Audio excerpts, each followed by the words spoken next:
Hello दोस्तों, LDC railway tech and mathematics में आप लोग का स्वागत है। आज हम लोग टेस्ट सीरीज 33 का पार्ट 2 हम लोग क्वेश्चन को देखेंगे। इसका पार्ट 1 जो है 60 तक बना दिया गया था, 61 से हम लोग आगे चलेंगे। पार्ट 1 में पूरा डिटेल रूप से बताया गया है, उसमें भी जा करके आप लोग देख सकते हैं। चलिए देर ना करते हम क्वेश्चन पर चलते हैं। अगर मेरा वीडियो अच्छा लगे तो लाइक शेयर और सब्सक्राइब करना नहीं भूलिएगा। विशेष डिटेल जो है पार्ट 1 में जाकर देखेंगे कि कब का क्वेश्चन है, कहाँ का यह क्वेश्चन है। मैं वीडियो लंबा नहीं करना चाहता हूँ। चलिए क्वेश्चन नंबर 61 में क्या कह रहा है कि बीपी या एफपी पाइप नली को अलग करने के लिए क्या करना आवश्यक है। ठीक है, बीपी एंड एफपी पाइप को अलग करने के लिए क्या करना आवश्यक है। तो बीपी एफपी पाइप में देखते हैं कि कट ऑफ एंगल कॉक जो लगा रहता है, थोड़ा सा इसको हम ऑप्शन को ऊपर बढ़ाते हैं, फिर देखते हैं, तब आप लोग को समझाएंगे तो ठीक रहेगा। चलिए इसका आंसर तो बी है। ठीक है, तो देखिए आप लोग अंदर का कट ऑफ एंगल कॉक तो शायद आप लोग को नहीं दिखता होगा, लेकिन देखते हैं कि यह जो गाड़ी रहता है इसके बाहर में जो एयर होज जो लटका हुआ रहता है, देखते हैं काले रंग का, इस पर अब देखिएगा एक कट ऑफ एंगल कॉक यहाँ पर लगा रहता है।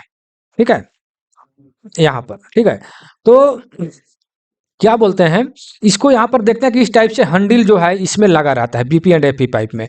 तो इसमें क्वेश्चन आता है कि बीपी हो या चाहे एफपी हो, कहने का तात्पर्य है कि जब खुली स्थिति में, खुली स्थिति का मतलब हवा खुली स्थिति में, मतलब हवा का आवागमन हो रहा है या वर्किंग पीरियड भी कह सकते हैं, तो उस समय कट ऑफ एंगल कॉक का मतलब हैंडल किस पोजीशन में रहता है। तो उस स्थिति में हैंडल का पोजीशन जो है पाइप के समानांतर रहता है। ठीक है, तो यहाँ पर आपके क्वेश्चन में है कि उसको खोलने के लिए हम क्या करेंगे, तो आसन कौन कॉक्स को बंद करें।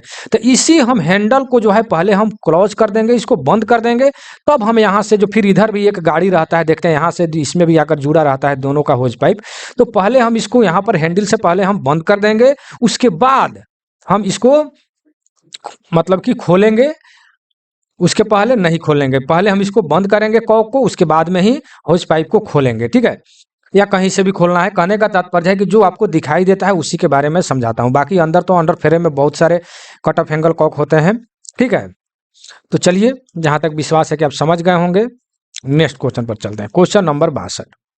क्वेश्चन नंबर 62 में क्या कह रहा है कि सी क्लास ओडीसी को स्थानांतरित करने की सही समय क्या है। ठीक है, तो सी क्लास ओडीसी जो है डे लाइट यानी दिन के प्रकाश में यह स्थानांतरित होता है, मतलब कि चलाया जाता है। ठीक है, तो ओडीसी का जो है हम इसके पहले वाले वीडियो में बहुत अच्छे ढंग से मैंने बताया था। ये जो आप ओडीसी देख रहे हैं, तो इसका जो फुल फॉर्म होता है ओवर डायमेंशन कंसाइनमेंट होता है। ठीक है, ओडीसी का फुल फॉर्म हो जाता है ओवर डायमेंशन कंसाइनमेंट। ठीक है, तो ओवर डायमेंशन कंसाइनमेंट कहते किसे हैं, पहले ये आप समझ लीजिए कि कोई भी ओपन गाड़ी जो होता है, ठीक है, ओपन गाड़ी जैसे कि BFR, BFU या BLC, ये सब जितने भी ओपन गाड़ी जो होते हैं, तो ओपन गाड़ी में ठेठ भाषा में आपको मैं समझा दे रहा हूँ जल्दी जल्दी में, क्योंकि इसके पार्ट 1 जो मैंने वीडियो बनाया था 1.5 घंटे का हो गया था 50 से क्वेश्चन में, समझे कि नहीं, इतना वीडियो लंबा हो जाता है। तो मुख्य जो चीज है वो जरूर आप लोग को हम बताऊंगा। ठीक है, तो ओपन वाला जितने भी अभी हमने बताया BLC या BFR या BFU जो भी सब वैगन है, तो उसमें खाली स्थिति में या लोडेड कंडीशन में उसके जो क्लियरेंस होता है, आपने पढ़ा होगा ये डायमेंशन, बी डायमेंशन जो पढ़ा होगा, सी डायमेंशन, जिसको हम क्लियरेंस भी कहेंगे। तो क्लियरेंस में जब जिसे मान लेते हैं कि यह गाड़ी है, इस पर जब जो भी कुछ अगर लदा जाता है यानी भार जब उस पर पड़ता है, तो यहाँ पर आप कैसनो जो होता है बोगी में, तो यहाँ पर आपको डिफरेंस आ जाता है, जब लदाएगा तो यह चप जाएगा। ठीक है ना, या जितना मतलब कि उसका लिमिट है उससे अधिक हो जाता है या कम हो जाता है। ठीक है, तो हम उसको ओवर डायमेंशन कहते हैं। ओवर का मतलब अधिक हो जाता है। ठीक है, तो इसको तो मैंने ठेठ भाषा में समझा दिया, लेकिन मैं इस तरह बोलता हूं, आप लोग लिख लीजिए कि जब कोई कंसाइनमेंट, सी का फुल फॉर्म होता है कंसाइनमेंट, ओ का मतलब ओवर और डी का मतलब डायमेंशन। ठीक है, ओवर डायमेंशन कंसाइनमेंट। ठीक है, तो जब कोई कंसाइनमेंट किसी खुली गाड़ी में जैसे BFR, BFU, BLC में लदा जाता है कोई भी सामान, तो लदान के पश्चात वह मानक जो डायमेंशन होता है उसके सीमाओं में, मानक मतलब कि स्टैंडर्ड, जितना नियम मतलब रखा गया है, उस सीमाओं में जो है मूविंग जो डायमेंशन जो होता है वो अधिक हो जाता है, उसी को हम ओवर डायमेंशन कंसाइनमेंट कहते हैं। ठीक है ना। जो स्टैंडर्ड मानक जो डायमेंशन रखा गया है, लदान के बाद में जो डायमेंशन जो अधिक हो जाता है, ओवर हो जाता है, उसी को हम ओवर डायमेंशन कहते हैं। ठीक है, ओवर डायमेंशन कंसाइनमेंट। ठीक है, तो डायमेंशन के हिसाब से जो है ओडीसी को जो है 3 वर्गों में बांटा गया है। ठीक है, अब जिसका क्लियरेंस यहाँ पर हम लिख देते हैं, क्लियरेंस जो है 150 से 225 mm क्लियरेंस जब हो जाएगा, उसको जो है हम ए क्लास के ओडीसी में रखेंगे। ठीक है, और जिसका क्लियरेंस जो है 75 से 150 mm के बीच में जब क्लियरेंस रहेगा, उसको हम बी क्लास ओडीसी में रखेंगे, या अंतर्गत आता है, कैसे भी कह सकते हैं। और जिसका 75 mm से अगर कम आता है, कम डायमेंशन उसका क्लियरेंस अगर आ जाता है, तो उसको जो है हम लोग सी क्लास के ओडीसी में हम लोग रखते हैं। जब 75 mm से अगर कम अब आ जाता है तो उसको हम सी क्लास के ओडीसी में रखते हैं। ठीक है, और ये भी जो आप जान लीजिए कि ए और बी जो ओडीसी है, उसको दिन और रात, दिन देखिए लिखने में थोड़ा प्रॉब्लम होता है स्क्रीन पर, दिन और रात, दिन और रात दोनों में चलाया जाता है। ठीक है, और इसकी स्पीड जो है 40 किलोमीटर पर घंटा के हिसाब से होता है, 40 किलोमीटर पर घंटा के हिसाब से होता है। लेकिन सी क्लास ओडीसी को आपके क्वेश्चन में है कि डे लाइट, केवल दिन के प्रकाश में ही चलाया जाता है। ठीक है, और इसका स्पीड जो है 25 किलोमीटर प्रति घंटा होता है। ठीक है, इसका स्पीड 25 किलोमीटर पर घंटा के हिसाब से चलाया जाता है। ठीक है, तो ये आप जान गए, A class ODC, B class ODC, C class ODC. ठीक है, तो ये तो मैंने क्लियरेंस बता दिया, शायद क्लियरेंस से भी अगर क्वेश्चन आ जाता है तो आप लोग इसको आंसर दे देंगे। दिन और रात में चलाया जाता है, ये भी पूछे तो आप बता सकते हैं, स्पीड भी पूछे तो भी बता सकते हैं। ठीक है, अगर क्या बोलते हैं, अगर ये क्वेश्चन कर दे कि ए क्लास ओडीसी जो है इसका अनुमोदन कौन करता है, चलवाता कौन सा है, तो ए क्लास ओडीसी जो है, देखिए यहाँ पर जगह तो नहीं है, मैं इसको मिटा देता हूँ, फिर से आप लोग वीडियो को बैक करके लिख लीजिएगा। ठीक है, तो ए क्लास जो ओडीसी जो है, ये जो है चीफ ऑपरेटिंग मैनेजर, ठीक है, चीफ ऑपरेटिंग मैनेजर इसको चलवाता है। ठीक है, यानी हिंदी में अगर कहें शुद्ध शब्द में, तो इसका अनुमोदन कौन करता है, तो चीफ ऑपरेटिंग मैनेजर। ठीक है, यह इसका अनुमोदन करता है। लेकिन क्वेश्चन ये भी आ जाता है कि इसका संरक्षण कौन करता है। ठीक है, तो उतना ज्यादातर क्वेश्चन नहीं आते हैं, लेकिन देख लीजिए, हम लिख देते हैं बी क्लास के ओडीसी को कौन अनुमोदन करता है, तो DY chief engineer general, DY chief engineer general. ठीक है, डीवाई का मतलब हुआ डिप्टी चीफ इंजीनियर, जनरल के जो होते हैं वो चलाते हैं, मतलब कि बी क्लास ओडीसी को। ठीक है, यहाँ पर हम डीवाई शॉर्ट में लिखते हैं, लिखिएगा चीफ इंजीनियर। ठीक है, डीवाई चीफ इंजीनियर जनरल लिख लीजिए। ठीक है, जनरल। ठीक है, इसकी संरक्षा कौन करता है, तो जेई लोग करते हैं, CNW एंड PI के जो स्टाफ है वो लोग इन लोग को संरक्षा करता है, रास्ते में जो रनिंग पीरियड की बात मैं कर रहा हूँ। ठीक है, तो ये सब देखिएगा, ये सब विशेष नहीं आता है, लेकिन आप लोग को समझाने के लिए हमने बता दिया। ठीक है, तो इतना ध्यान में रखिएगा, जो ज्यादा पूछता है हमने बता दिया। ठीक है, और सी क्लास का अनुमोदन कौन करता है, तो commissioner railway safety, commission railway safety वाला इसका अनुमोदन करता है, मतलब चलवाता है। ठीक है, लेकिन इसका संरक्षण कौन करता है, तो जेई है, CNW, PI, SSE। ठीक है, ये लोग जो है संरक्षण इसका करते हैं। ठीक है ना, तो संरक्षण के बारे में ज़्यादा नहीं पूछता है, ज़्यादातर ये पूछता है कि कौन सा अनुमोदन करता है। ठीक है, कौन से चलवाते हैं, तो ये भी उतना नहीं पूछता है, ज़्यादातर पूछता है क्वेश्चन कि कब चलाया जाता है, तो डे लाइट, वो आपको मैंने पहले ही बता दिया कि ए और बी को दिन और रात दोनों में चलाया जाता है, सी क्लास को केवल दिन में चलाया जाता है।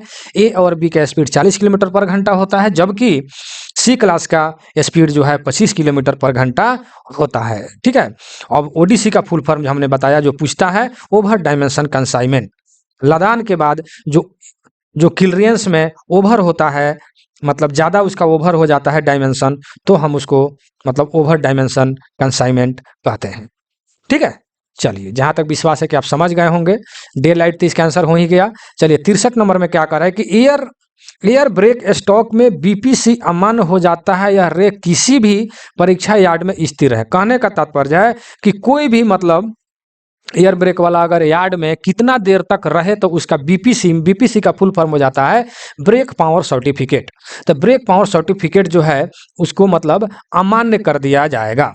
तो ये है आपको 24 घंटा, ठीक है। 24 घंटा अगर रहता है यार्ड में, अगर खड़ा ही रह जाता है तो उसका बीपीसी की वैधता जो है, ब्रेक पावर सर्टिफिकेट की वैधता जो है अमान्य हो जाएगा, ठीक है, यानी एक्सपायर हो जाएगा।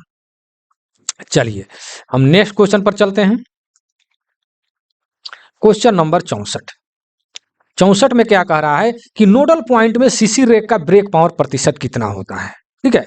नोडल तो देखिए, नोडल पॉइंट कहे या ओरिजिनेटिंग स्टेशन कहे या शुरुआती स्टेशन कहे, तो वहां पर जो है सबका 100% ही होता है। सभी गाड़ी का शुरुआती स्टेशन पर, ओरिजिनेटिंग स्टेशन पर या नोडल पॉइंट पर जो है 100% ही होता है, ध्यान रखिएगा। चलिए नेक्स्ट क्वेश्चन पर चलते हैं। 65 में क्या कह रहा है कि WD4 में लॉक एक्सल के कारण लगातार व्हील स्लिप का अनुभव होने पर क्या करना है। देखिए, मान लेते हैं कि ये सब इंजन का नाम है, कोई भी इंजन हो, अगर उसका लगातार व्हील मतलब चक्का जो है स्लिप कर रहा है तो खतरा होने की संभावना बढ़ जाती है, ठीक है ना। आपको अनुभव कर रहा है कि अनुभव होने पर, जब आपको अनुभव हो रहा है कि हमारा मतलब लोगों का व्हील जो है एक्सल के कारण क्या कर रहा है कि लॉक एक्सल के कारण लगातार व्हील स्लिप हो रहा है, एक्सल जो है कहीं ना कहीं लॉक हो गया है, जिसके कारण मेरा व्हील जो है स्लिप कर रहा है, तो खतरा होने की संभावना होगी, यानी पटरी से गाड़ी उतर सकता है। तो उस स्थिति में हम क्या करेंगे, उस वक्त जो है हम लोगों को तुरंत हम फेल कर देंगे, अर्थात लोगों को हम बंद कर देंगे कि लोगों चलने लायक नहीं है जब तक ये ठीक नहीं होता है, ठीक है। तो ये तो आप जनरल बात है, समझने वाली बात है, तो खुद ही समझ सकते हैं, कोई इसमें बड़ी बात नहीं है। 66 में देखिए कह रहा है कंप्रेशन की क्षमता की जांच के लिए कौन सा परीक्षण किया जाता है। देखिए, कंप्रेशन की जांच के लिए छिद्र की मतलब जांच किया जाता है, ठीक है ना। छिद्र मतलब कहीं छिद्र से जो है, जब कंप्रेशन से एयर जो है कहीं लीकेज ना हो, जिसका इंग्लिश जो है ऑरिफिस है, तो इसमें जो है इसका हिंदी जो होता है छिद्र होता है, ठीक है ना। तो छिद्र का हम जांच करेंगे ताकि कहीं से लीकेज तो नहीं हो रहा है, ठीक है। तो कंप्रेशन की क्षमता की जांच करने के लिए हम लोग छिद्र के परीक्षण करेंगे कि कहीं से लीक तो नहीं हो रहा है। चलिए नेक्स्ट क्वेश्चन कह रहा है कि रनिंग स्टाफ की समीक्षा के लिए अधिकता क्या है। रनिंग स्टाफ की समीक्षा के लिए अधिकता क्या है।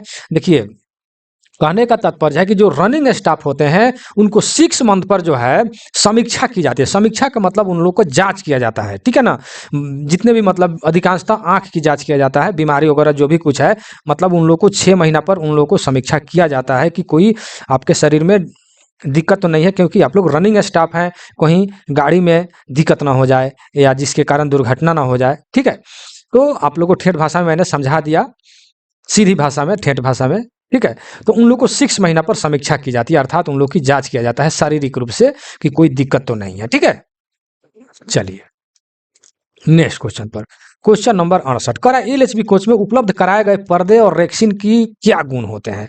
देखिए, अब देखिए यहाँ पर पर्दे और रेक्सिन की गुण क्या, देखिए हिंदी में जो है, देखिए फायर प्रूफ और फायर रिटार्डेंट, ठीक है। तो दोनों का हिंदी जो है अग्नि जो है अग्निरोधी होगा, ठीक है ना। हिंदी में अगर लिखें तो दोनों का हिंदी जो है अग्निरोधी होगा, ठीक है। लेकिन आप ये सोचिएगा कि उसमें क्या बोलते हैं, पर्दा और रेक्सिन जो लगा रहता है उसको अगर जलाया जाए तो वो तो जलेगा, ऐसा बात नहीं है कि नहीं जलेगा, जलेगा मतलब धीरे धीरे जलेगा, ठीक है ना। तो उसको जो धीरे जलेगा, परंतु धीरे धीरे जलेगा, तो उसको हम फायर रिटार्डेंट कहेंगे, ठीक है। और फायर प्रूफ का मतलब हो गया कि वो जलेगा ही नहीं, फायर प्रूफ है मतलब वो जलेगा ही नहीं, इसलिए फायर प्रूफ नहीं होगा, ठीक है। फायर रिटार्डेंट होगा, अग्निरोधी मतलब जलेगा परंतु धीरे धीरे जलेगा, समझ गए ना मेरे बात को, इसलिए फायर रिटार्डेंट होगा, फायर प्रूफ नहीं होगा। फायर प्रूफ का मतलब ये हो जाता है कि वो जलेगा ही नहीं, ठीक है ना।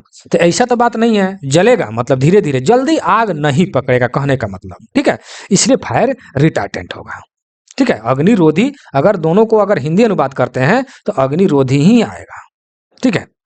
चलिए नेक्स्ट क्वेश्चन फ्रेट स्टॉक में किस प्रकार का कट ऑफ एंगल लगाया गया है। ठीक है, चलिए ये बहुत इंपॉर्टेंट क्वेश्चन है, इससे हम आपको डिटेल में मैं बताता हूं, कुछ छुपा हुआ क्वेश्चन है। तो इसमें होगा बॉल टाइप, और बॉल टाइप क्यों होगा, देखिए कोई भी क्वेश्चन अगर आपको फंसता है या ज़्यादा उसके डीपली में जाना है, तो कोई भी क्वेश्चन के पीछे क्यों कैसे लगाओ, क्यों हुआ कैसे हुआ कितना, बाकी क्वेश्चन प्रसूचक देखिए वो जड़ तक आप चले जाइएगा और उसका एकदम, जैसे यहाँ पर है कि बॉल टाइप, तो बॉल टाइप क्या कहने का तात्पर्य है कि जो आप लोगों को दिखाई देता, अभी हमने ऊपर बताया कि मान लेते हैं कि यह गाड़ी है, यहाँ पर एयर होज जो देखते हैं, यहाँ पर अपने अभी बताया कि यहाँ पर एक कट ऑफ एंगल कॉक लगा रहता है, ठीक है, जिसको एयर को बंद ऑन ऑफ करते हैं। ठीक है, तो ये जो हंडिल को जो हम समानांतर या लंबवत यानी वर्टिकल या हॉरिजॉन्टल जब घुमा करके इसको हम ऑन ऑफ जब करते हैं, तो इसके अंदर में, ठीक है ना, इसके अंदर में एक बॉल लगा हुआ है। ठीक है, वही बॉल जो है मतलब उसके होल को या सुराग को या छेद को कोई भी चीज कह सकते हैं, उसको बंद कर देता है। ठीक है ना, यह डीपली बात है, जल्दी आपको नहीं मिलेगा, इसको कॉपी में 100% लिखेंगे। ठीक है, तो जब हम इस हंडिल को जब घुमाते हैं, इसको ऑन ऑफ करते हैं, तो देखिए जब समानांतर रहेगा तो खुली स्थिति में है, जब इसको वर्टिकल हम कर देंगे लंबवत, तो ये ऑफ हो जाएगा, मतलब बंद हो जाएगा। ठीक है ना, हवा इसमें है, आवागमन नहीं करेगा। तो यहाँ इसके अंदर में एक बॉल होता है, उसी बॉल को जब नाच जाता है जा करके मतलब होल को जो है बंद कर देता है, जिससे हवा जो है बाहर नहीं निकलता है या आवागमन नहीं होता है। तो इसमें एक बॉल होता है, उसी को कह रहा है कि बॉल टाइप। ठीक है ना, अब इसमें डीपली क्वेश्चन एक कर देता है क्या कि इसके अंदर जो बॉल होता है वह बॉल का दाया कितना होता है, यह डीपली क्वेश्चन हो गया जो जल्दी आपको नहीं मिलता है। ठीक है, अब क्वेश्चन कर देता है। ठीक है, तो यह क्वेश्चन थोड़ा सा फंसा हुआ जाता है, इसलिए फंसा हुआ जाता है कि कहीं पर आप देखिएगा तो इसका 10 mm दाया लिखता है, कहीं पर आपको 15 mm दाया लिखता है। इसमें के अंदर जो बॉल होता है, उसके अंदर में जो बॉल होता है, इसका दाया जो है कहीं 10 लिखता है, कहीं 15 लिखता है। ठीक है, अब मान लेते हैं हम केवल 10 बताएं तो आप कमेंट करिए कि नहीं सर 15 होता है, 15 बताएं तो कमेंट कीजिए कि 10 होता है। ठीक है, तो मैंने दोनों बात लिख दिया, 10 और 15 दोनों लिखता है। ठीक है, लेकिन अब आप कहिएगा कि आप क्या मतलब मारना चाहेंगे, तो हम जो है 10 को सही करना चाहेंगे। ठीक है, मेरे समझ से यह इसकी दाया जो है 10 mm होता है, कितना 10 mm होता है, लेकिन आपको कहीं कहीं 15 भी मिलेगा। अब अपने हिसाब से आप देख लीजिएगा। ठीक है, लेकिन मेरे हिसाब से 10 mm होना चाहिए। अब तो समझ गए बॉल टाइप ना, डीपली में आपको हमने समझा दिया, जहां तक विश्वास है कि आप समझ गए होंगे, नहीं समझे हैं तो वीडियो को बैक करके फिर से समझें। चलिए 70 में कह रहा है कि मिग वेल्डिंग किस गैस का प्रयोग किया जाता है। ठीक है, मिग वेल्डिंग में किस पर गैस का प्रयोग किया जाता है। ठीक है, तो देखिए यहाँ पर इसको मैं डिटेल में मैं बताता हूँ। देखिए MIG और एक होता है MAG। ठीक है, देखिए क्वेश्चन के हिसाब से इसमें आंसर नहीं है। ठीक है, लेकिन है भी, अब कैसे है हमको बताते, आपको हम बताते हैं। देखिए मिग का फुल फॉर्म होता है metal inert gas welding, W नहीं लगा गया है, वेल्डिंग तो आप जान ही रहे हैं, मेटल इनर्ट गैस वेल्डिंग। ठीक है, MAG metal active gas welding. ठीक है, तो मेटल इनर्ट गैस वेल्डिंग, तो इनर्ट गैस के रूप में हम लोग जो है आर्गन आर्गन और हीलियम आर्गन और हीलियम गैस का प्रयोग करते हैं। ठीक है, और एक्टिव गैस के रूप में हम लोग CO2 गैस का प्रयोग करते हैं। ठीक है, तो कहने का तात्पर्य हमको ये है कि जब हम इनर्ट गैस का प्रयोग करेंगे, अर्थात अक्रिय गैस, इनर्ट का हिंदी हो गया अक्रिय गैस। अक्रिय गैस तो अपने तैयारी पीरियड में भी पढ़े हुएगा, हाइड्रोजन हीलियम हेने आके जा रहे, हम लोग ट्रिक बनाए थे जब पढ़ते थे तो। ठीक है ना, हेने आके जा रहे, हे से हीलियम, हेने से नियॉन, हेने आके अक्रिय गैस ना, जा रहे रेडॉन। ठीक है, इस टाइप से आप देख सकते हैं, हेने आके जा रहे, इस पर बैठाइएगा सब बैठ जाएगा। ठीक है, तो सब अक्रिय गैस है, उसमें से आर्गन और हीलियम गैस का अगर हम प्रयोग करेंगे तो मिग कहलाएगा। और जब हम एक्टिव गैस का प्रयोग करेंगे, अब क्वेश्चन आ जाता है कि CO2 एक कैसा गैस है, क्वेश्चन आता है, आपने को याद होगा पिछला कई गो सेट में आ गया है कि CO2 एक कैसा गैस है, तो यह एक एक्टिव गैस है, मतलब कि सक्रिय गैस है, ठीक है ना। तो एक्टिव गैस है, तो जब हम CO2 का हम लोग प्रयोग करेंगे तो मैग कहलाएगा, जब अक्रिय गैस का प्रयोग करेंगे तो मिग कहलाएगा। लेकिन आपके क्वेश्चन में है मिग वेल्डिंग में किस गैस का प्रयोग है, लेकिन यहाँ पर CO2 दिया है और CO2 चेक भी हमने कराया है और यहाँ पर नॉन ऑफ दीज भी है, ठीक है। तो इसलिए मैं दोनों, अब नॉन ऑफ दीज भी आंसर आपके क्वेश्चन के अनुसार नॉन ऑफ दीज हो जाएगा, क्योंकि मिग है तो मिग में इनर्ट गैस का प्रयोग होता है, इनर्ट गैस का ऑप्शन इसमें कहीं है ही नहीं है, तब तो एंटी हो जाएगा। इसलिए मैंने दोनों यह समझाया है आपको, ठीक है, कि इनर्ट गैस जब आएगा, अक्रिय गैस आएगा हाइड्रोजन और हीलियम तो मिग कहलाएगा, एक्टिव गैस जब होगा तो मतलब CO2 का प्रयोग करेंगे तो मैग कहलाएगा, ठीक है। तो मिग वेल्डिंग को ही मैग कहा जाता है जब हम CO2 गैस का प्रयोग करते हैं। अब रहा बात कि CO2 गैस का प्रयोग हम क्यों करते हैं, इसलिए करते हैं कि अक्रिय गैस का क्या बोलते हैं, अक्रिय गैस जो है महंगा है, खर्चीला है, इसीलिए आजकल हम लोग CO2 गैस का प्रयोग कर रहे हैं।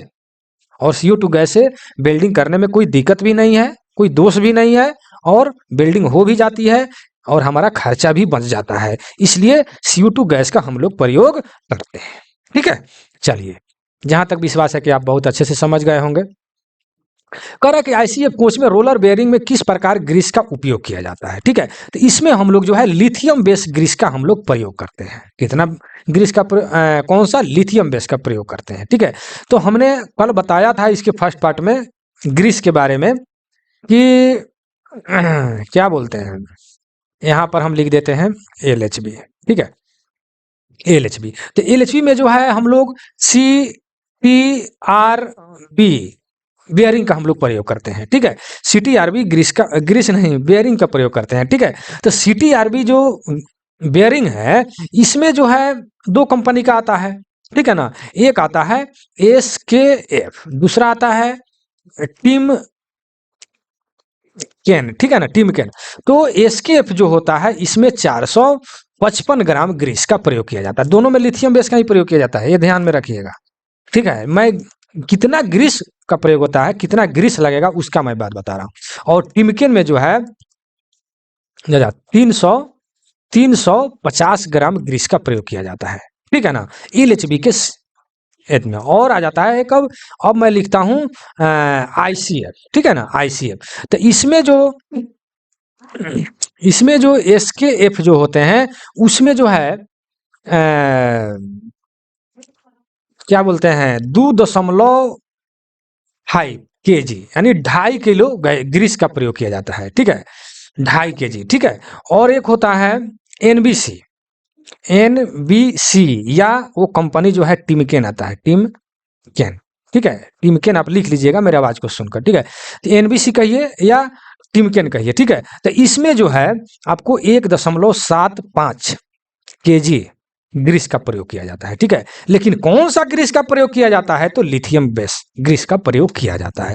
कितना ग्रीस का प्रयोग किया जाता है जो हम आपको बता दिए, ठीक है। लेकिन ज्यादातर आपके क्वेश्चन में आपको सेट में मिला होगा या मिलेगा कि ज्यादातर के SKF वाला पूछता है कि SKF कंपनी में जो CTRB या SKF क्या बोलते हैं, तो इसमें तो आपको बताया हमने कि CTRB बेयरिंग का प्रयोग होता है, और ICF में जो है double row spherical roller bearing का प्रयोग किया जाता है। Double row spherical roller bearing का प्रयोग किया जाता है, और इसमें CTRB का प्रयोग किया जाता है, ठीक है ना।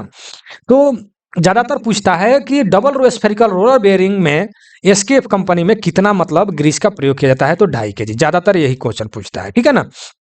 तो ध्यान में रखिएगा, मैं आपको सारे क्वेश्चन को मैंने अभी क्लियर कर दिया, ठीक है। लेकिन कौन सा ग्रीस का प्रयोग किया जाता है, तो लिथियम बेस का प्रयोग किया जाता है। चलिए हम नेक्स्ट क्वेश्चन पर चलते हैं, क्वेश्चन नंबर 72 में क्या करें कि ICF कोच के ट्रॉली का भार, शरीर का भार मतलब बॉडी का भार कैसे स्थानांतरित होता है। तो मैंने इसके बारे में जो है कल भी बताया था, ठीक है। ये मान लेते हैं कि यह बोगी हो गया, ठीक है, ये आपका चक्का हो गया, एक्सल मान लीजिए, मोटा मोटी मेरे भाई, ठीक है,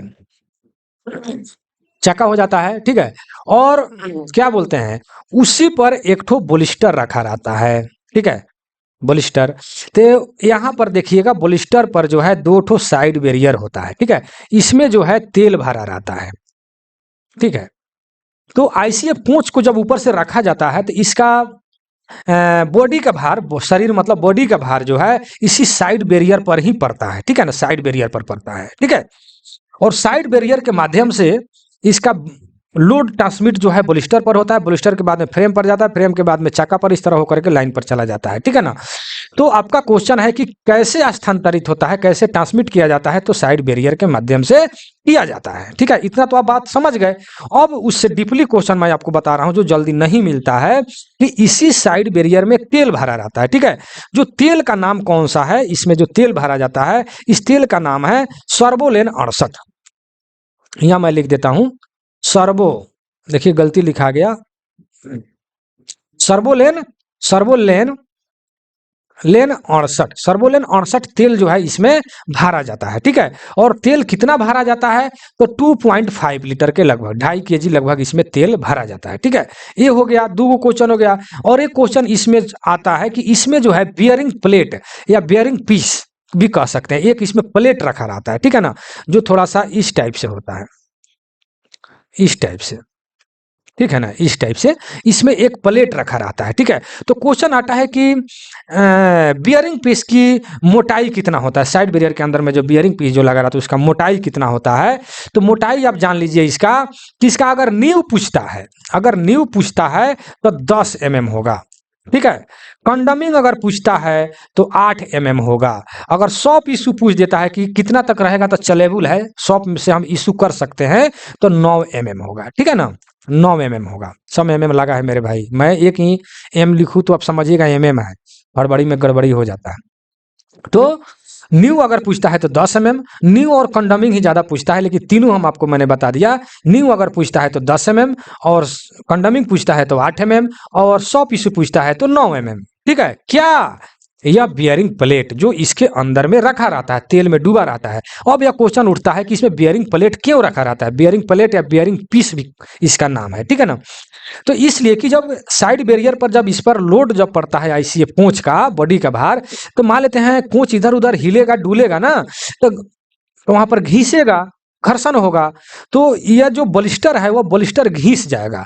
तो उस बॉलिस्टर को बचाने के लिए यहाँ पर हम लोग इस प्लेट को रखते हैं, ठीक है ना। जहां तक विश्वास है कि आप समझ गए होंगे। अब आगे का क्वेश्चन मैं बता दूं कि क्वेश्चन आता है कि दोनों साइड बैरियर के बीच की दूरी कितना होता है, तो 1600 mm होता है। कितना होता है, 1600 mm होता है दोनों मतलब कि साइड बैरियर की बीच की दूरी। चलिए, बहुत सारे क्वेश्चन मैंने क्लियर किया, वीडियो को रोक रोक करके धीरा धीरा करके इस सबको लिख लीजिएगा, क्योंकि मैं जब भी मैं अपना वीडियो शुरू करता हूं तो पहले यही कहता हूं कि आप लोग कॉपी कलम लेकर के ही मेरा वीडियो देखें। जो भाई टेस्ट दिए हैं उन लोगों को ये कहता हूं कि जब मैं वीडियो बनाऊं तो आप लोग नोट्स तैयार करेंगे, ताकि उससे संबंधित जितने भी क्वेश्चन है सारे को एक जगह नोट्स तैयार करेंगे, ठीक है।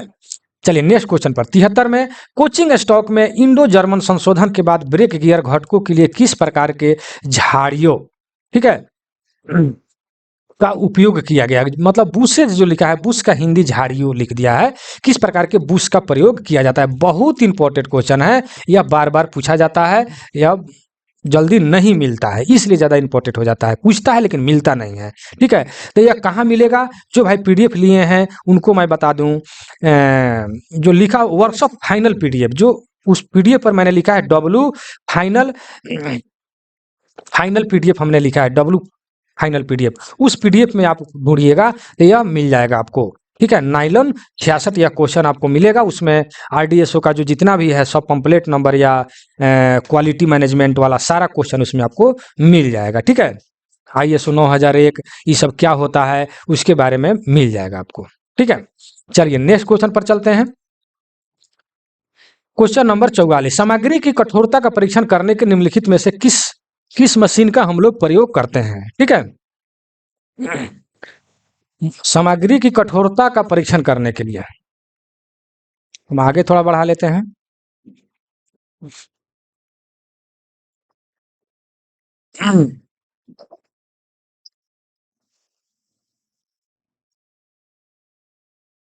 क्वेश्चन नंबर 75, ठीक है, नहीं 74, थोड़ा सा फोन ऑन इसी में आ जाता है, थोड़ा डिस्टर्ब हो जाते हैं, फोन को हटा ही देते हैं।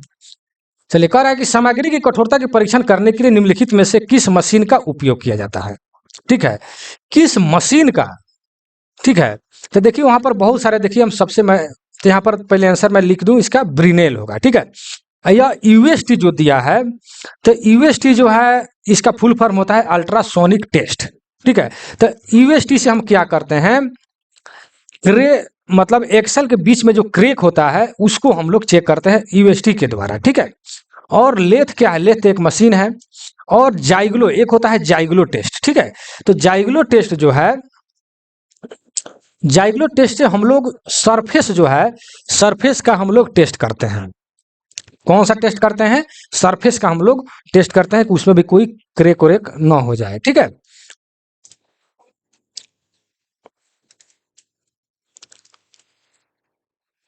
चलिए नेक्स्ट क्वेश्चन 75 में।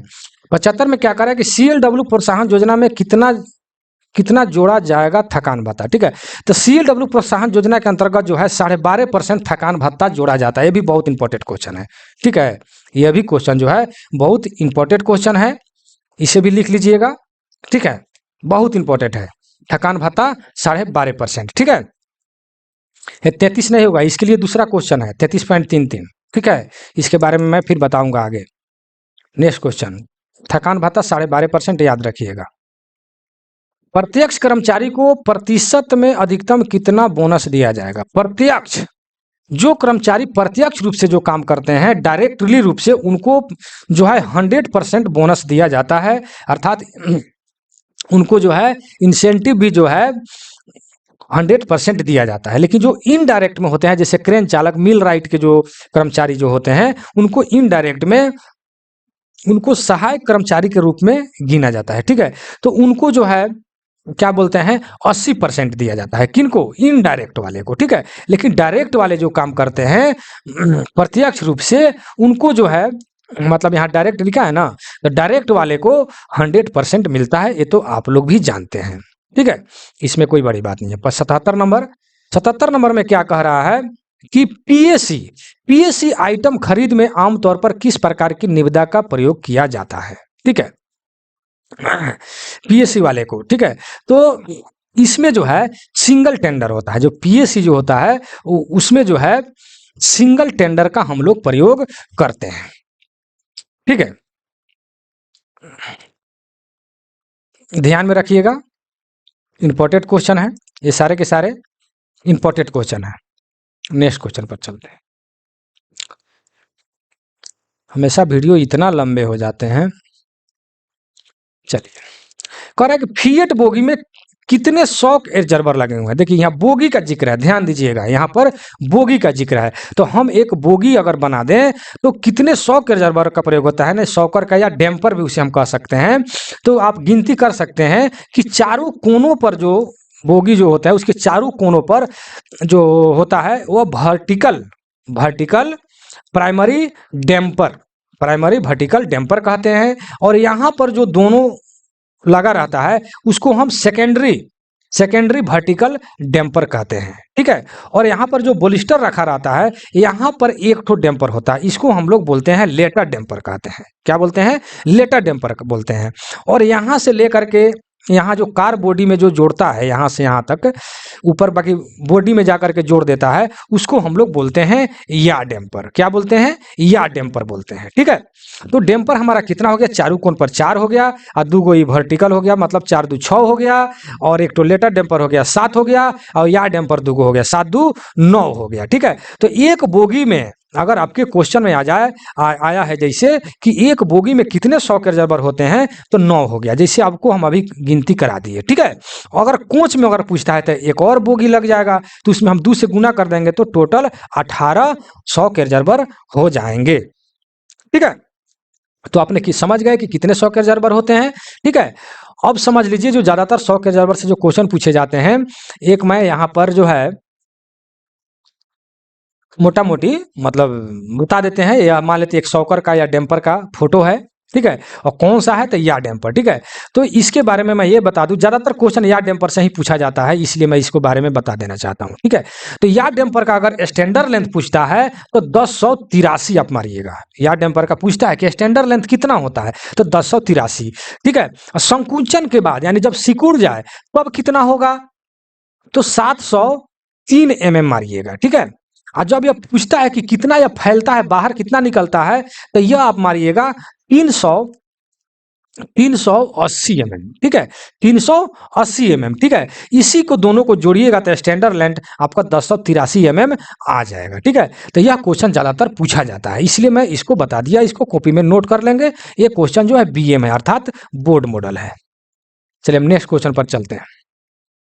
क्वेश्चन नंबर 79 कह रहा है कि AAC किस तरह का मध्य के लिए है। AAC, अब देखिए AAC जो है इसका कहीं कहीं आपको फुल फॉर्म भी पूछ देता है AAC का, ठीक है। तो इसका होता है average annual consumption, average annual consumption, ठीक है। तो क्वेश्चन कर रहा है कि किस प्रकार के मद है, तो यह स्टॉक आइटम का मद है, ठीक है, स्टॉक आइटम का यह मद होता है, ठीक है। ध्यान रखिएगा, बहुत ही इंपॉर्टेंट क्वेश्चन है। देखिए इसका भी फुल फॉर्म आप लिख लीजिएगा क्योंकि पूछता है, ठीक है ना। एवरेज एनुअल कंजप्शन, जब भी मैं वीडियो बनाता हूं अगर उसका फुल फॉर्म जब आ जाता है कोई क्वेश्चन में, तो मैं इस बात का जरूर जिक्र करता हूं कि आपके अपने नोट्स के फर्स्ट और लास्ट पेज के में आप क्या बोलते हैं, जितने भी फुल फॉर्म आपको मिलते हैं उसको आप लोग लिख लीजिएगा, ठीक है, ताकि आपको हमेशा नज़र से गुजरता रहेगा, ठीक है, और आपको याद हो जाएगा। तो इसका लिख लिए, जान भी गया। नेक्स्ट क्वेश्चन पर चलते हैं। 80 नंबर कह रहा है निविदा सामग्री को भंडारण में भेजने के लिए प्रयुक्त प्रपत्र क्या है। देखिए इसके बारे में, देखिए ये भी जैसे स्टॉक आइटम से था, चाहे ये भी आपको 80 नंबर जो क्वेश्चन है, इसके लिए हम कहेंगे कि मेरा स्टोर वाला PDF आकर जाकर पढ़ ले तो बहुत ही अच्छा रहेगा, ठीक है ना। ऐसे विशेष जानकारी के लिए जो है हम आपको, चलिए हम आपको जो है 8 का 80 का आंसर जो है हम आपको दे देते हैं।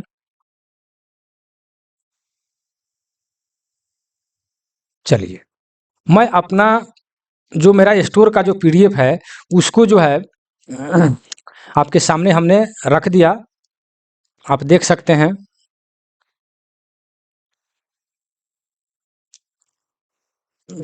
चलिए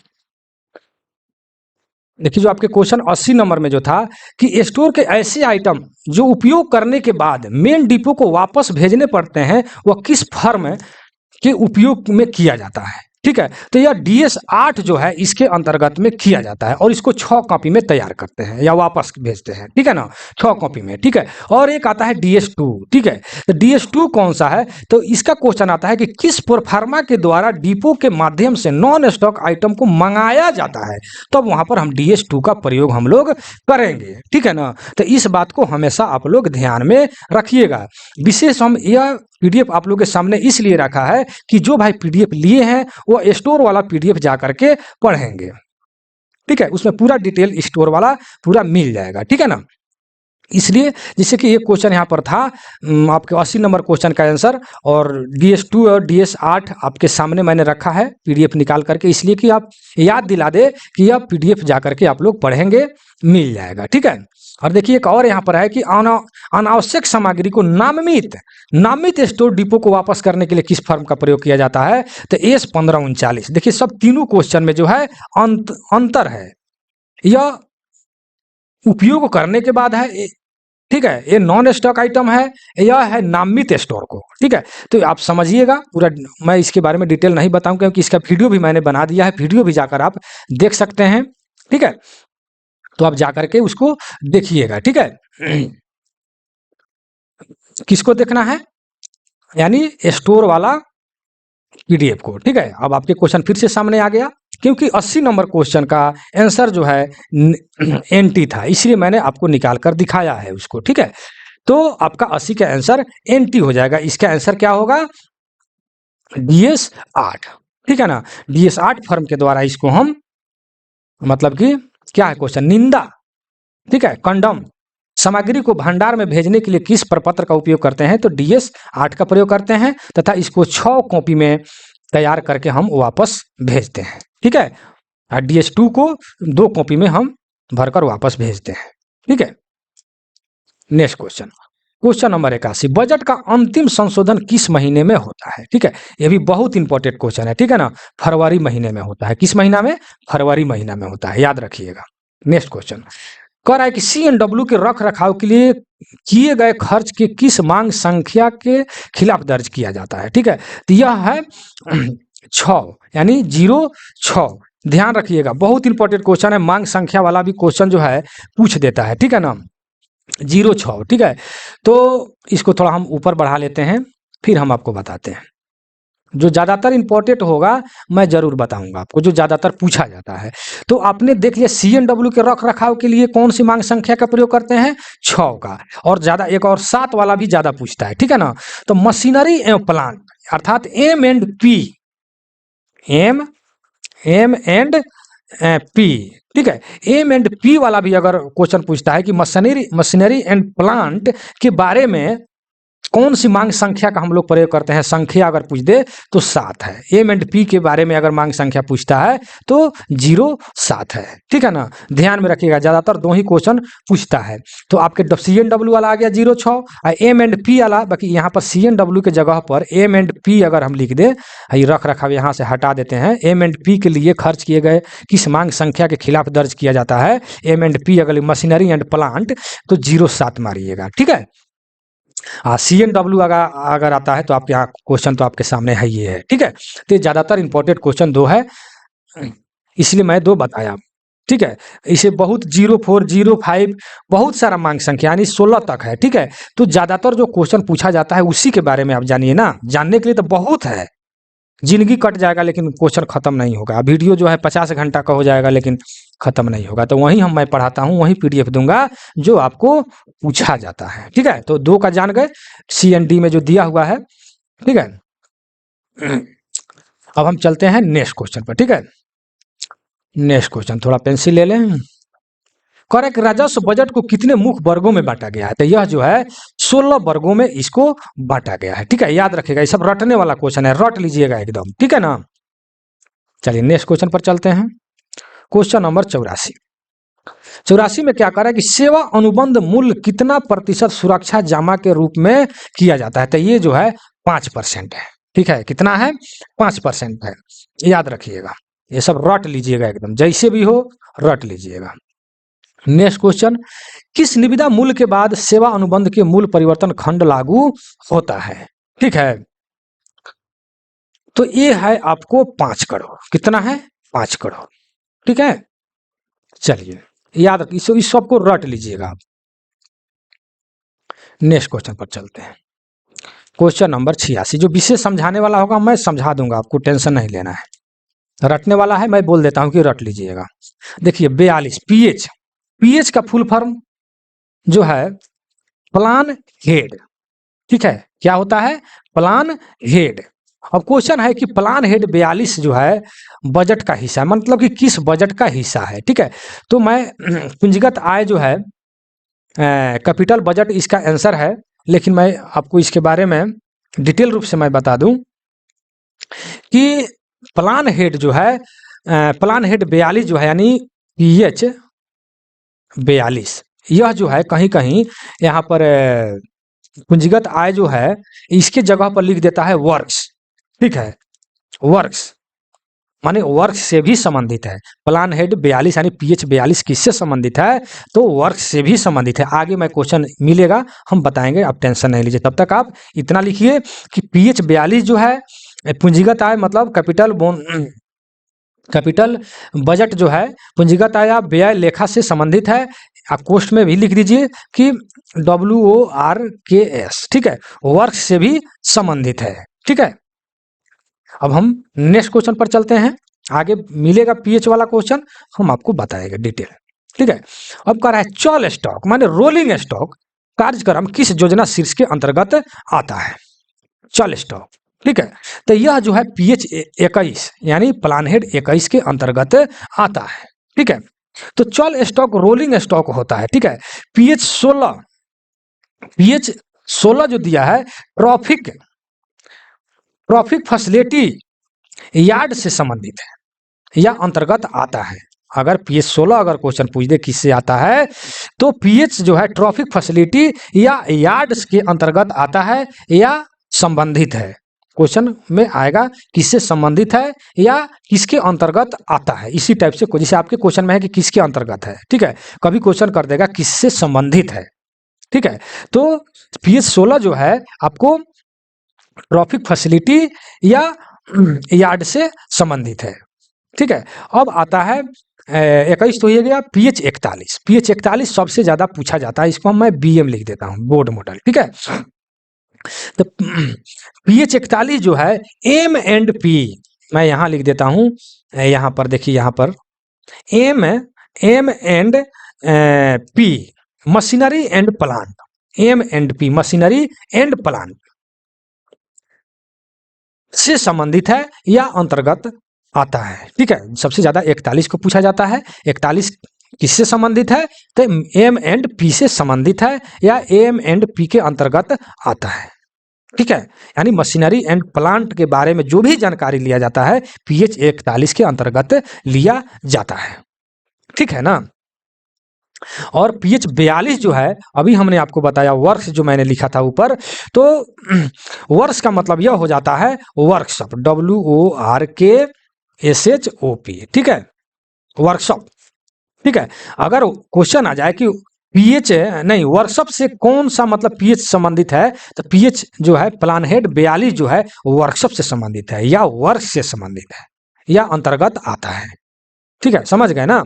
तो पीएच 42 जो है वर्क्स या वर्कशॉप से संबंधित है, और पीएच 41 किससे संबंधित है, तो मशीनरी एंड प्लांट से संबंधित है, और 21 तो आप समझ ही रहे हैं कि रोलिंग स्टॉक यानी चल स्टॉक से संबंधित है, और 16 जो है अभी हमने आपको बताया कि ट्रैफिक फैसिलिटी यार्ड से संबंधित है या अंतर्गत आता है, ठीक है। तो बहुत ही इंपॉर्टेंट मैंने आपको क्वेश्चन बताया जो सबसे अधिक पूछा जाता है, ठीक है। तो ये भी अगर क्वेश्चन आपको कहाँ मिलेगा, तो CNW वाला जो मैंने पीडीएफ जो मैंने भेजा है उसमें देखिए, या W फाइनल पीडीएफ जो मैंने लिखा होगा उस पीडीएफ में जाकर देखिएगा, यह सब क्वेश्चन आपको मिल जाएगा, बहुत डिटेल में वहां मिलेगा, ठीक है ना। चलिए नेक्स्ट क्वेश्चन मैं याद दिला दूं ताकि आप लोग ढूंढने में परेशानी ना हो कि किस पीडीएफ में मिलेगा, ठीक है।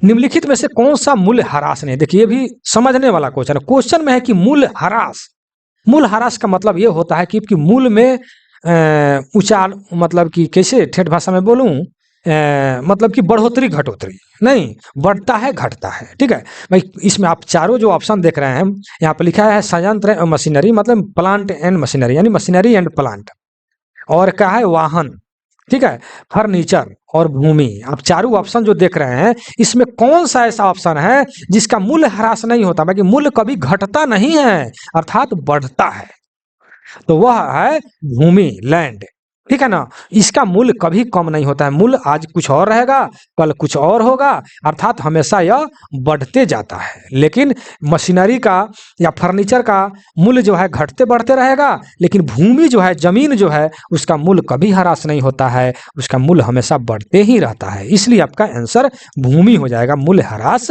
नहीं होता है, समझ गए ना।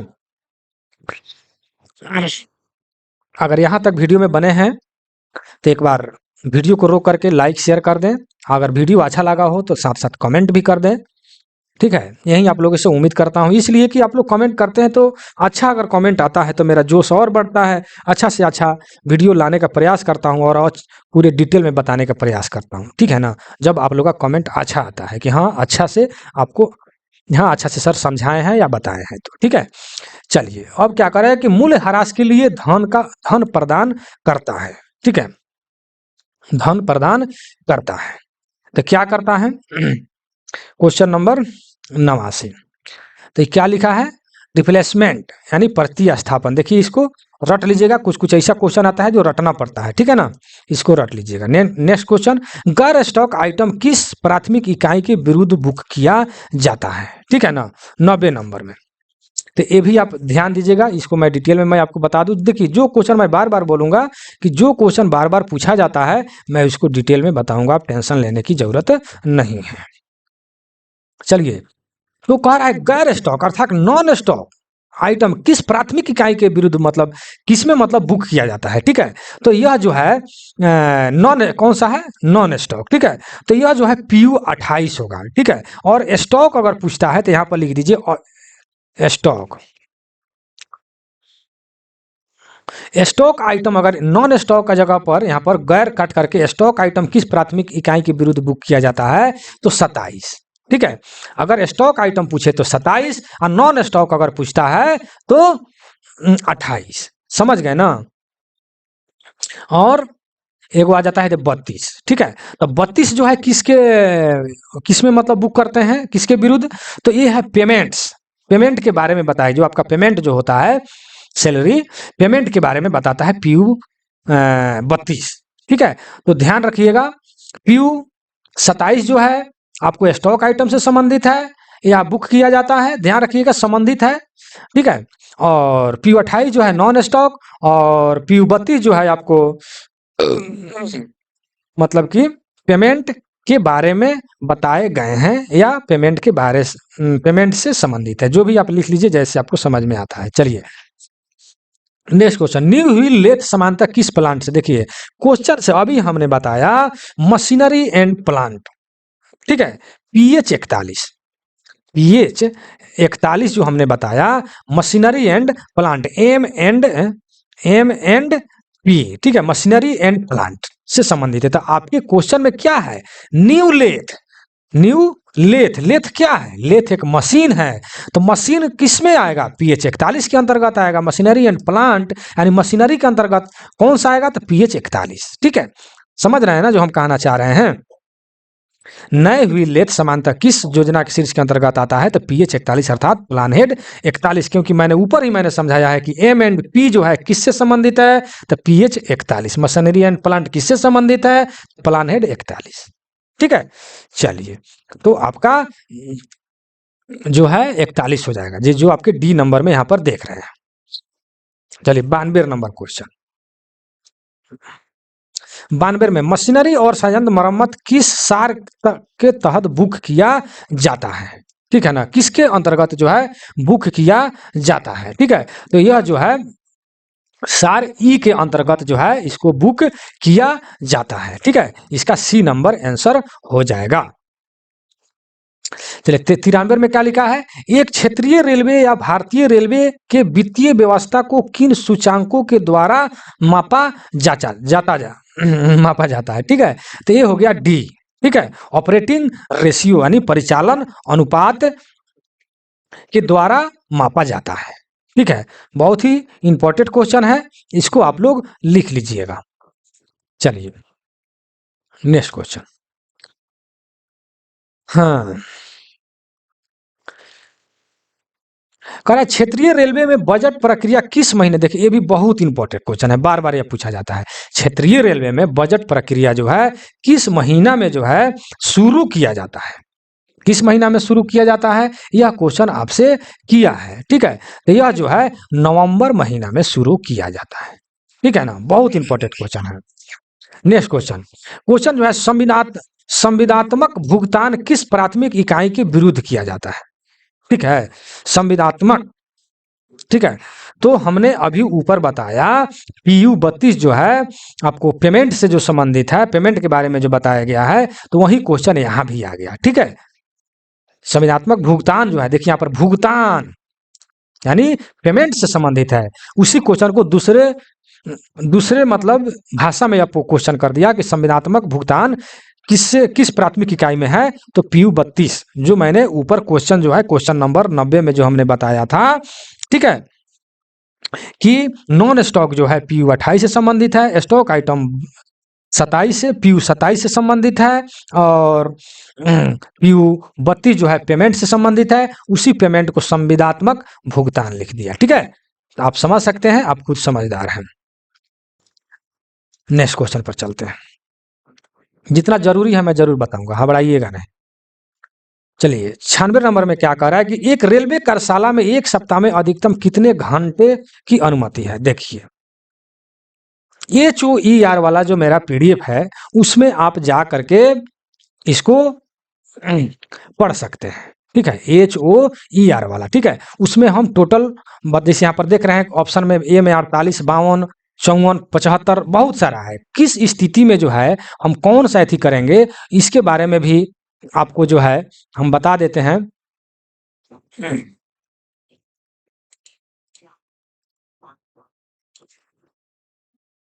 देखिए HOER वाला जो है आपका क्वेश्चन जो है देखिए मैंने PDF इसलिए निकाल दिया क्योंकि आप लोग देख लें, आपको ढूंढने में परेशानी नहीं हो, ठीक है।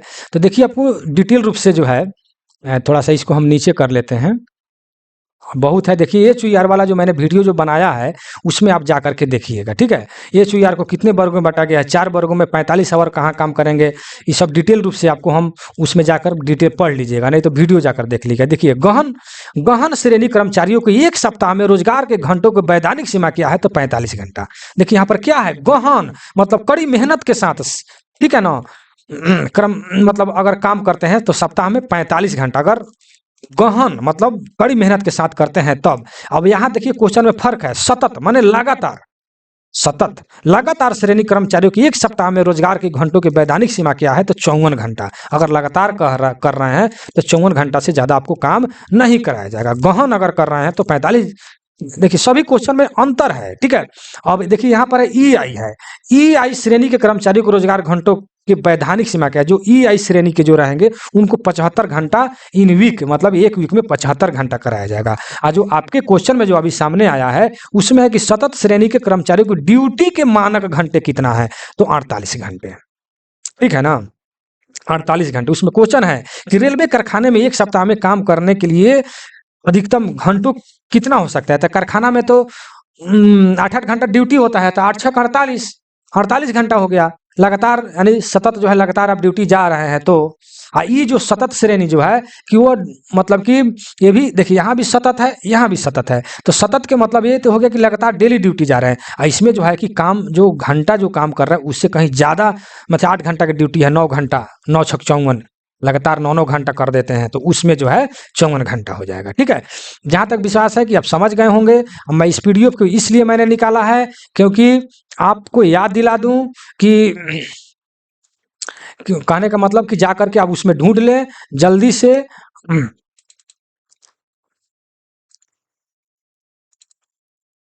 हाँ देखिए आपका क्वेश्चन सामने आ गया, ठीक है। तो इसमें जो है इसीलिए मैंने PDF निकाल कर दिखाया है कि उसमें जाकर HOER वाले में पढ़ लेंगे तो पूरा कंफ्यूज दूर होगा, और नोट भी कर लेंगे। मैं कितना लिखूंगा, देखिए उसमें 75 था, 48 था, 54 था, कब कैसे आंसर होगा वो आप उसमें से लिख लीजिएगा उस PDF से निकाल कर, ठीक है। चलिए तो ये हो गया आपका 48 घंटा आंसर। नेक्स्ट क्वेश्चन, वर्कशॉप में टाइम ऑफिस किस अधिकारी, देखिए अधिकारी है, प्रशासनिक नियंत्रण में होता है, ठीक है ना। क्या बोलते हैं, टाइम ऑफिस वे जो होता है, टाइम ऑफिस जो, तो वो जो है अकाउंट्स ऑफिसर जो होते हैं उनके मतलब अंतर्गत जो है यह काम होता है, ठीक है ना। और क्वेश्चन वेलफेयर अगर पूछ दे कि वेलफेयर जो है किसके मतलब अंतर्गत काम करता है, तो वह कार्मिक विभाग के अंतर्गत काम करता है। 2 क्वेश्चन ज्यादातर पूछा जाता है, जैसे कि एक वर्कशॉप आ गया, वर्कशॉप के टाइम ऑफिस, तो अकाउंट्स मतलब ऑफिसर के अंतर्गत वो काम करते हैं या नियंत्रण में काम करते हैं, ठीक है। और वेलफेयर जो है कार्मिक विभाग के अंतर्गत वह काम करते हैं, ठीक है। चलिए नेक्स्ट क्वेश्चन, ये तो चुटपुटिया क्वेश्चन है, ये तो एक बच्चा भी इसका आंसर दे देगा कि किस उम्र में जो है काम की अनुमति नहीं है, तो 15 अर्थात 18 वर्ष से नीचे के जो व्यक्ति होंगे उनको जो है कारखाना में काम करने की अनुमति नहीं है। इसी क्वेश्चन को उलट के क्वेश्चन पूछ देता है कि वयस्क कौन है, वयस्क व्यक्ति कौन है, तो 18 वर्ष का जो हो गया वह वयस्क है, जवान है, युवा है। ये तो सिंपल क्वेश्चन है। नेक्स्ट क्वेश्चन, निलंबन अवधि के दौरान मूल वेतन का कितना प्रतिशत दिया जाता है, ठीक है। ये क्वेश्चन जो है बहुत इंपॉर्टेंट है। इसी क्वेश्चन को पिछले टेस्ट में क्वेश्चन आया था कि निलंबन अवधि के दौरान मूल वेतन का अधिकतम, यहां पर क्वेश्चन में था उसमें पिछला टेस्ट में कि अधिकतम कितना प्रतिशत दिया जाता है, ठीक है। तो अगर अधिकतम अगर आ जाता है, अधिकतम आए तो 75%, अगर न्यूनतम आ जाए, न्यूनतम कितना दिया जाएगा तो 25%, और नॉर्मली जो है 50% उनको दिया जाता है। ठीक है ना। यह जो है SF3 में बताया गया है। और फिर मैं अपना PDF निकाल कर आप लोग के सामने रखूं, कितना PDF निकालूंगा मैं याद दिला देता हूं। D&AR वाला जो मैंने PDF आप लोग को दिया है, डिसिप्लिन एंड अपील रूल 1968, उसमें जाकर के इस PDF को जाकर के देखेंगे, पूरा डिटेल रूप से आपको देखने को मिलेगा कि अधिकतम, न्यूनतम और नॉर्मली जो है 50% तो दिया ही जाता है। ठीक है, जो निलंबन हो जाते हैं, निलंबित हो जाते हैं, सस्पेंड वगैरह, ठीक है, तो 50% उनको दिया जाता है। अधिकतम अगर क्वेश्चन में आपको अधिकतम अगर आ जाए, पिछला टेस्ट में आया था तो 75% मारिएगा। न्यूनतम पूछता है, SF5 वगैरह मिल जाता है ना, नौकरी पर खतरा हो जाता है बिल्कुल, तो उस वक्त जो है 25% मिलता है, समझे कि नहीं। तो नॉर्मल अगर जनरली मतलब तो 50% दिया जाता है। कम छोटा सा कोई गलती की है तो 75% दिया जाता है। तो अधिकतम इतना आपको दिया जाएगा 75% मूल वेतन का, ठीक है ना। तो ये सब समझने वाली बात है, समझ लीजिएगा। चलिए 100 नंबर क्वेश्चन कह रहा है कि रेलवे कर्मचारी कितने वर्षों तक न्यूनतम निरंतर सेवा के बाद पेंशन के हकदार है, ठीक है ना।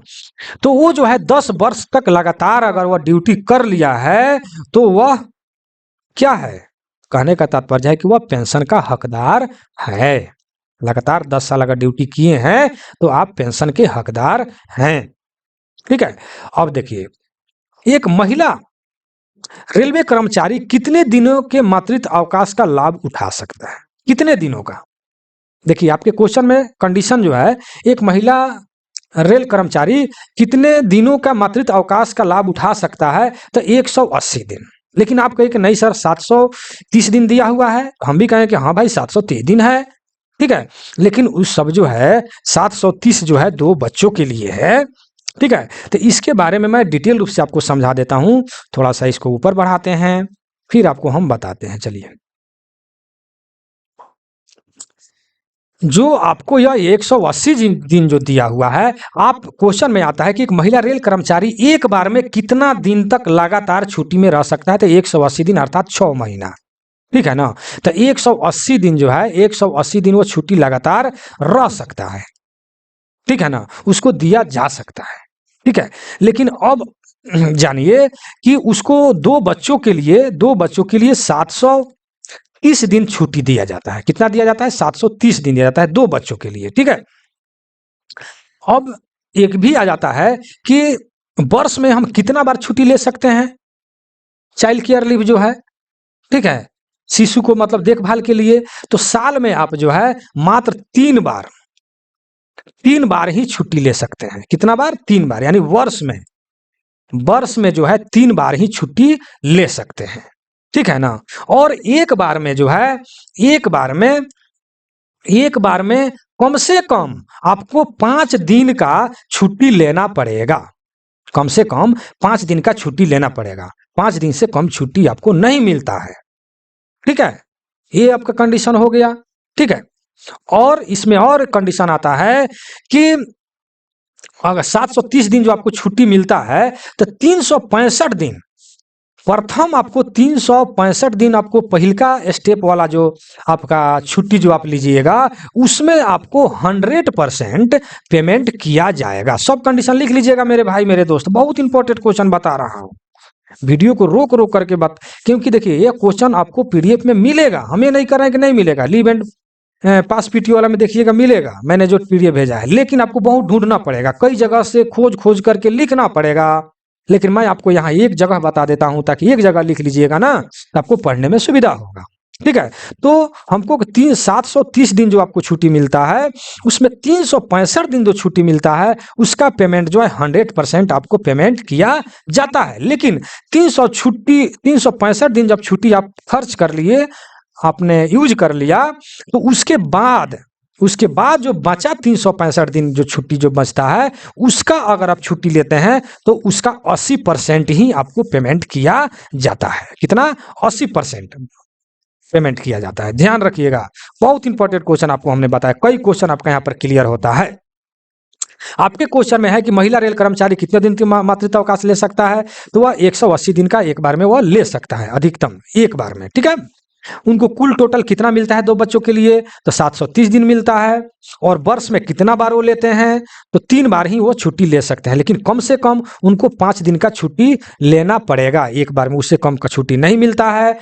अगले 365 दिन, फर्स्ट 365 दिन आप लीजिए तो आपका पेमेंट 100% होगा। अब 365 दिन के बाद वाला छुट्टी जो आप लीजिएगा उसका पेमेंट आपको 80% दिया जाएगा। ठीक है, ये सब नियम रूल रेगुलेशन है, इसे आप लोग लिख लीजिएगा। बहुत इंपॉर्टेंट क्वेश्चन मैंने बताया है। और यहाँ तक वीडियो में बने हैं तो फिर मैं बोलूँगा कि एक बार लाइक शेयर जरूर कर दीजिए। और शेयर आप जहाँ है वहाँ तो हम जानते हैं कि नहीं कीजिएगा, क्योंकि जहाँ कीजिएगा आप जहाँ है तो आपके खिलाफ ही आदमी खड़ा हो जाएगा। इसलिए आप दूसरे जगह शेयर कर दीजिए, लाइक कर दीजिए, कमेंट तो जरूर कीजिए कि आपको वीडियो कैसा लगा। वीडियो को रोक करके थोड़ा सा मेरे लिए, आपके लिए मैं इतना करता हूँ, मेरे लिए तो थोड़ा इतना भी कर सकते हैं ना। चलिए आगे बढ़ते हैं। 102 में क्या लिखा है कि एलएपी रेल कर्मचारियों के प्रत्येक माह में किस दर से प्रतिमाह जमा होता है, बताइए। तो ये सब क्वेश्चन तो एकदम सिंपल क्वेश्चन है, ये आप लोग को मिलता है, आप जानते हैं, विशेष समझाने की जरूरत नहीं है, वीडियो लंबा हो जाएगा। नेक्स्ट क्वेश्चन, एक रेल कर्मचारी अपनी सेवा अवधि में कितनी बार अपनी छुट्टी का नकदीकरण कर सकता है। ये थोड़ा दमदार क्वेश्चन है जो आपको बताने वाला। ठीक है, तो ये आप जान लीजिए अच्छी ढंग से। ठीक है, तो एक रेल कर्मचारी अपनी सेवा अवधि के दौरान छुट्टी का नकदीकरण कर सकता है, वह 6 बार जो है वह नकदीकरण कर सकता है। ठीक है, तो एक बार में जो है 10 छुट्टी का जो है वह नकदीकरण कर सकता है, 10 छुट्टी का। ठीक है, 10 छुट्टी का नकदीकरण करेगा और प्रत्येक 10 के बीच में 2 वर्ष का अंतराल होना चाहिए। ठीक है ना। और नकदीकरण जब कर रहे हैं तो उस वक्त जो है आपके खाते में कम से कम 30 LAP बचना चाहिए। अगर 30 LHB अगर LHB कर रहे हैं, LAP अगर नहीं बचता है तो आपका नकदीकरण नहीं होगा। ठीक है, तो आप जब क्या बोलते हैं 6 बार कीजिएगा 10-10, अर्थात कुल आप 60 LAP जो है आप नकदीकरण कर सकते हैं 10-10 करके। आप प्रत्येक 10 के बीच में जो है 2 वर्ष का अंतराल होना चाहिए, और जब नकदीकरण कर रहे हैं तो उस वक्त आपके खाते में 30 LAP बचना चाहिए, याद रखिएगा मेरे भाई। चलिए, ज्यादा समझने वाला इतना ही पर समझ जाएगा। नेक्स्ट क्वेश्चन पर चलते हैं। निलंबन किस प्रकार की अनुशासनात्मक कार्रवाई है। ठीक है, तो निलंबन जो है कोई मतलब दंड नहीं है, यह एक चेतावनी है। ठीक है ना, निलंबन जो है यह एक क्या है, चेतावनी है, माइनर पेनल्टी है।